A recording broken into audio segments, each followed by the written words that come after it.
আসসালামু আলাইকুম। আমি এখন বানাবো খুব মজার একটা জিনিস। এটা হচ্ছে চিংড়ি মাছের বালাচাও। অনেকে এটা চাইছিলেন।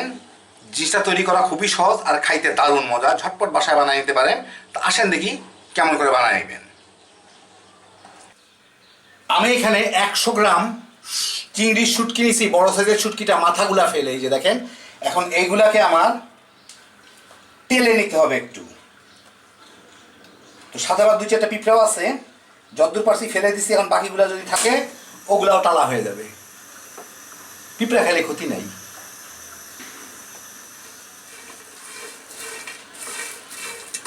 তো মোটামুটি ভাবে এরকম টালা হইলো, এই যে দেখেন এইরকম। একটু যখন মুচমুচা হয়ে যাবে আর সুন্দর একটা গন্ধ বের হবে, হালকা একটু কালারটা বদলাবে। এখন আমি এটাকে ধুয়ে নিব, একটু ঠান্ডা করে ধুয়ে নিব।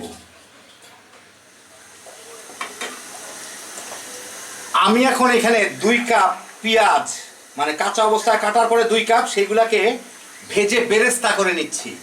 কারো যদি বাসায় বেরেস্তা থাকে সেটা ব্যবহার করতে পারেন, কিন্তু না হইলে 2 কাপ পেঁয়াজ কুচি বেরেস্তা করে নিব যতদূর হয় এতে। আর আমি ব্যবহার করতেছি 1 কাপ চিংড়ি মাছ, সাথে 1 কাপ রসুন কুচি। এটা আমি পরে চিংড়ি মাছের সাথে ভেজে নিব, পেঁয়াজটা বেরেস্তা হয়ে যাক।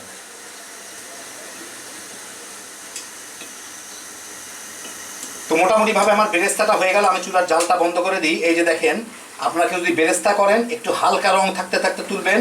এটা কিন্তু নিজে নিজে সিদ্ধ হইতে থাকবে, নিজে নিজে এখন রং বদলাইতে থাকবে। খুব দ্রুত এটা বাদামি হয়ে যাবে, পরে কালচে হয়ে যাবে। আর বেরেস্তা করার পরে পারলে এভাবে চাপ দিবেন একটা কোনো কিছু দিয়ে, এর মধ্যে প্রচুর তেল থাকে, সেই তেলগুলা নেমে যাবে।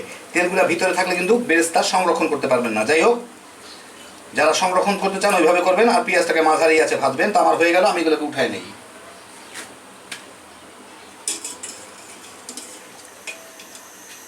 এখন একটা কড়াইতে প্রায় আধা কাপের থেকে একটু কম তেল গরম করে, সয়াবিন তেল, তার মধ্যে আমি এই 1 কাপের মতো রসুন, এটাকে একটু ভেজে নিব।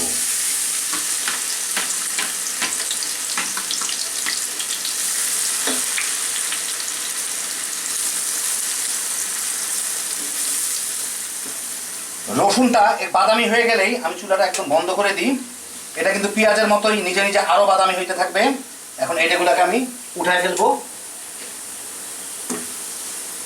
কয়েক সেকেন্ড লাগে মাত্র এগুলো বাদামি হইতে, উঠায় না ফেললে একদম পুড়ে কালো হয়ে যাবে। তো তুলে নিলাম রসুনগুলা। এখন এই যে শুটকিগুলাকে ধুয়ে রাখছি, এই শুটকিগুলাকে পানি ঝরায় ওগুলাকে একটু ভেজে নিতে হবে। ওই একই তেলে দিয়ে দিলাম।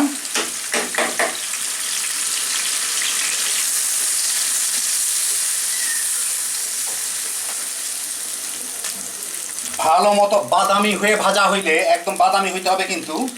আমি চুলার জালটা একটু কমায় দেই, এটা একটু সাইড করে ফেলবো। করে এর মধ্যে এখানে প্রায় 3 টেবিল চামচ মরিচের গুঁড়া আর 2 টেবিল চামচ লবণ, ওগুলা দিয়ে একটু ভেজে নিতে হবে।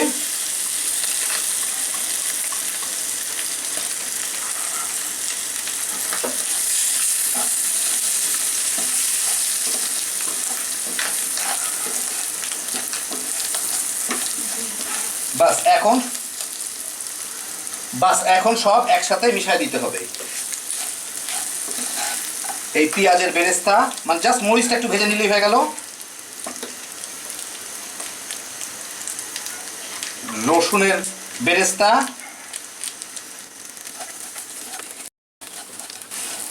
এটাকে ভালো মতো মিশিয়ে দিতে হবে। আমি জালটা একদম কমায় দিচ্ছি।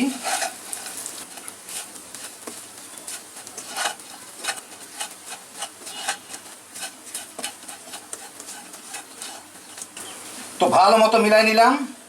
এখন এটা দিলেও হয় না দিলেও হয়, দিলে একটু ভালো। একটু চিলি ফ্লেক্স, মানে এই যে দেখেন ভাঙ্গা মরিচের গুঁড়া, আমি কাছ থেকে দেখে আমি একটা বোতলে ভরে রাখি, যাতে এটা ড্যাম না হয়ে যায়, ড্যাম পড়ে যায় বাংলাদেশের আবহাওয়াতে। ওগুলা কিছুটা দিয়ে দিব, দেখতেও ভালো লাগবে, খাইতেও ঝাল লাগবে। এটা এখন একটু একটু এর সাথে মিলাই দিই। চুলাটা বন্ধ করে দিই। তো হয়ে গেল আমার বালাচাও। এখন আপনাদের আমি এটা একটা কিছু ঢেলে দেখাচ্ছি। এই যে দেখেন হয়ে গেল আমার দারুণ মজার বালাচাও। রঙটা খুবই সুন্দর হয়েছে আর ঝটপট তৈরি করে ফেলা যায়। এইটা রাখার জন্য একটা এয়ারটাইট বয়মে ভরে যদি রাখা হয় তাহলে সবচেয়ে ভালো হয়। যে কোনো একটা বয়মে যাতে এয়ারটাইট থাকে, আর ফ্রিজে রাখলে সবচেয়ে ভালো হয়, কারণ এগুলোর মধ্যে কোনো প্রিজারভেটিভ দেওয়া না, মোটামুটি মাসখানেক এমনি থাকে। কিন্তু ফ্রিজের মধ্যে যদি রাখেন তাহলে 2-3 মাসেও কোনো কিছু হবে না। আর পেঁয়াজের বেরেস্তা করার সময় মাঝারি আঁচে একটু বেশি সময় ধরে ভাজবেন, যাতে পেঁয়াজের ভিতরে কোনো জলীয় অংশ না থাকে, মুচমুচেভাবে হয়। অনেক সময় পেঁয়াজে বাবুর্চিরা যা করে খুব জলদি ঝটপট ভেজে ফেলে, যার ফলে পেঁয়াজের উপরটা লালচে হয় কিন্তু ভিতরে কাঁচা রয়ে যায়, তাহলে কিন্তু এটা নরম হয়ে যাবে। পেঁয়াজগুলো যাতে সবসময় মচমচে থাকে আর রসুনগুলোও যাতে সবসময় একদম মচমচে থাকে সেই হিসাব করবেন, যে এই দুইটাই আপনার পেঁয়াজ রসুন দুইটাকেই মচমচে রাখতে হবে। আর চিংড়ি মাছ তো ভাজলে এটা মচমচে হয়ে গেল। হ্যাপি জোশের একটা আইটেম, খুব সহজ তৈরি করা, অনেক দাম দিয়ে কিনে খাওয়ার থেকে বাসায় ঝটপট বানিয়ে নিতে পারেন। আমি এই বড়ো সাইজের চিংড়িগুলো কিনছি, এটা হচ্ছে 100 গ্রামের দাম 90 টাকা, মানে 900 টাকা কেজি হিসাবে। আর পেঁয়াজ রসুনের কি দাম তো বুঝতেই পারলেন। তো আমার 100 গ্রামে এখানে যতদূর দেখছেন ততদূর হইলো, তার থেকেও আরও কিছু আছে আর কি, প্রায় এর অর্ধেক আছে। আর চিলি ফ্লেক্সটা মানে ভাঙ্গা মরিচগুলো আমি শেষে দিলাম, কারণ আমার এটা আগে থেকে ভাজা ছিল, যাতে পুড়ে না যায় সেই জন্য আমি শেষে দিলাম।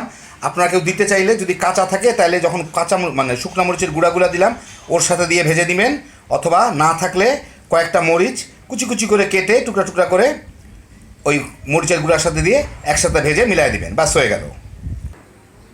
হ্যাপি জোশের একটা আইটেম, আপনারা খালি বানাইবেন আর তামা তামা করে খাইতে পারবেন। আল্লাহ আপনাদের সবাইকে ভালো রাখুন, সুস্থ রাখুন, নিরাপদে রাখুন।